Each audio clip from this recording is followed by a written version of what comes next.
जय स्वाभिमान. माननीय आमदार रविभाऊ राणा तसेच माजी खासदार सौ नवनीतजी रवी राणा तसेच युवा स्वाभिमान पार्टीच्या वतीने गेल्या 20 वर्षापासून अविरतपणे माननीय आमदार रविभाऊ राणा यांच्यातर्फे संपूर्ण गोरगरीब शेतकरी शेतमजूर जनतेसाठी किराणा निमित्त एक भेट वस्तू म्हणून किराण्याचे किट हे वितरण दरवर्षी करत असतात. यावर्षी सुद्धा या किराणा किटचे वितरण माननीय आमदार रविभाऊ राणा यांच्या मार्गदर्शनाखाली सुरू आहे. तसेच रविभाऊ राणा यांच्या लाडक्या बहिणींसाठी साडी चोळी सुद्धा या किटमध्ये दिलेली आहे. संपूर्ण लाडक्या बहिणींना माननीय आमदार रविभाऊ राणा यांच्या वतीने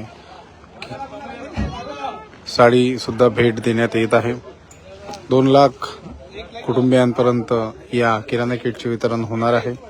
आपण बघू शकता प्रत्येकाच्या घरोघरी हा किराणा किटचे वितरण सुरू आहे. 20 टीमा अशा पद्धतीचे काम करत आहे. प्रत्येकाच्या गावोगावी घरोघरी एरियामध्ये हे वाटप सुरू आहे. आपण बघू शकता माननीय आमदार रविभाऊ राणा तसेच माजी खासदार सौ नवनीतजी रवी राणा युवा स्वाभिमान पार्टीच्या वतीने या किराणा किटचे वितरण सुरू आहे. 2 लाख कुटुंबियांच्या घरापर्यंत या किराणा किटचे वितरण सुरू आहे.